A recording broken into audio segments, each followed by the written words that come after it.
नमस्कार, मैं राहुल यादव। मेरे YouTube मंच पर आपका स्वागत है। दोस्तों, क्या इस देश की जनरेशन जेड यानी जेन जी 18 साल से लेकर 28-30 बरस के नौजवान ये जो सड़कों पर उतरे हैं, इनका जो आंदोलन है, क्या सरकार पर भारी पड़ता जा रहा है? और जो आंदोलन युवाओं का ये लद्दाख से शुरू होकर देहरादून पहुंचा, उत्तराखंड पहुंचा, आज वही आंदोलन युवाओं का दक्षिण भारत में भी दिखा, दूर दराज इलाकों में फैलता चला जा रहा है, क्योंकि वहां भी हजारों जैन जी सड़कों पर थे। और इससे भी बड़ी बात, क्या 48 घंटों में, बीते 48 घंटों में देश में जो कुछ हुआ, जैन जी ने जो कुछ किया, इसको लेकर देश के प्रधानमंत्री, देश के गृह मंत्री यानी मोदी और अमित शाह नर्वस हैं, अंदर ही अंदर घबराए हुए हैं। तो क्यों घबराए हुए हैं? अब दोस्तों, सच्चाई ये है कि जो लोग ये कह रहे थे कि ये जो जैन जी का आंदोलन है, सड़कों पर आना है या फिर जो हिंसा उन्होंने की, ये तो सिर्फ पहाड़ों तक सीमित है, ये तो सिर्फ लेह लद्दाख तक सीमित है, या ज्यादा से ज्यादा देहरादून उत्तराखंड तक सीमित है। लेकिन आज वो चौंक गए जब ये आंदोलन जैन जी का दूर दराज दक्षिण भारत में भी दिखा, कर्नाटक में भी दिखा, जहां सरकार बीजेपी की नहीं किसी और की है। और यहाँ पर मैं कहना चाहूंगा कि जो जैन जी है 18 बरस से लेकर 28-30 बरस तक, यानी वो बच्चे जो 1997 के बाद पैदा हुए, ये जो बच्चे हैं, इनकी कोई राजनीतिक विचारधारा नहीं है। ये सिर्फ सोशल मीडिया प्लेटफॉर्म से प्रभावित होते हैं, इंस्पायर होते हैं, और इनका मकसद वो सिर्फ और सिर्फ जॉब्स तक सीमित है, रोजगार चाहिए, नौकरी चाहिए।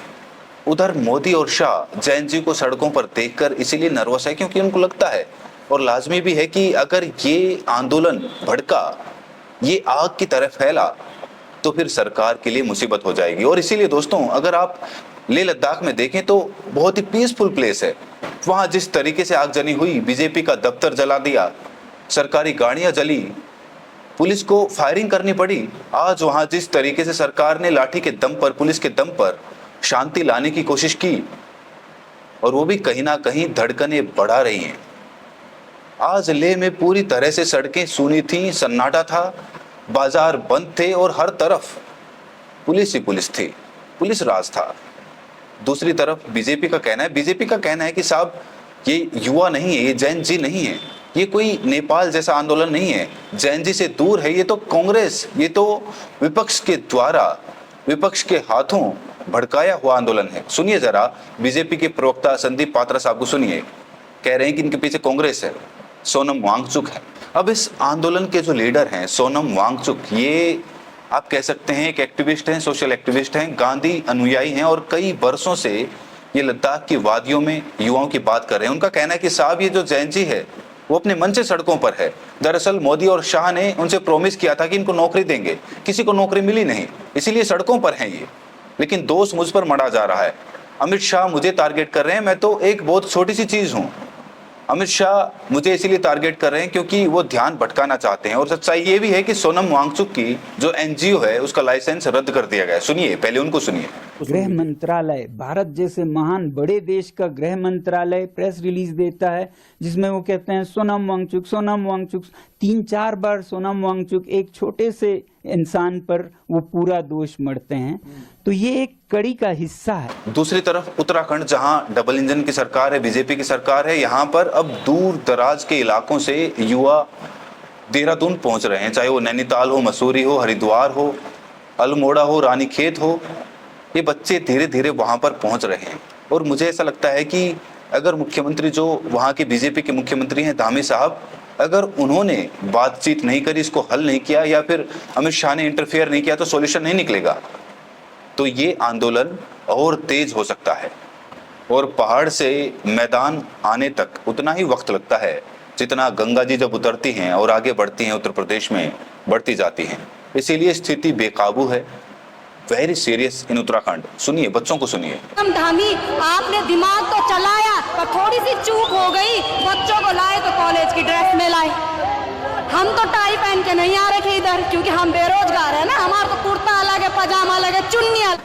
अब दोस्तों, जैन जी पर जो भी मैंने वीडियोस बनाए हैं, मैंने हमेशा क्लियर रखा है कि मैं नहीं चाहता हूं कि जो कुछ नेपाल में हुआ, बांग्लादेश में हुआ, श्रीलंका में हुआ, जिस तरह की हिंसा हुई, आगजनी, गोलीबारी, ईश्वर ना करे ऐसा हिंदुस्तान में, हमारे देश में हो।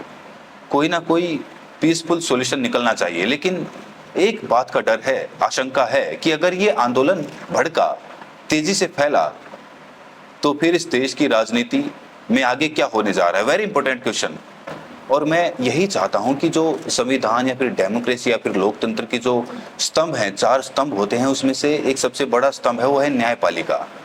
जब तक न्यायपालिका इसमें इंटरफेयर नहीं करेगी, खुद सुप्रीम कोर्ट को आकर इसमें आगे आकर संज्ञान लेना चाहिए, तभी इस बात का कोई पीसफुल सॉल्यूशन निकल सकता है। देखिए, सुप्रीम कोर्ट से टिप्पणियां तो बहुत आती हैं। पुराने सीजेआई चंद्रचूड़ साहब, वो भी बहुत टिप्पणियां किया करते थे, आज भी करते हैं। आजकल उनके इंटरव्यूज काफी वायरल हो रहे हैं और वो लगातार आरएसएस की भाषा बोल रहे हैं। लेकिन जब तक न्यायपालिकाएं, जो ये लेह लद्दाख में युवाओं का आक्रोश फैल रहा है, इस पर कोई संज्ञान नहीं लेंगे, जब तक बातचीत का कोई रास्ता नहीं निकालेंगे बच्चों के साथ और सरकार के बीच में, पुल नहीं बनेंगे, तब तक इस बात का कोई सॉल्यूशन नहीं हो सकता है।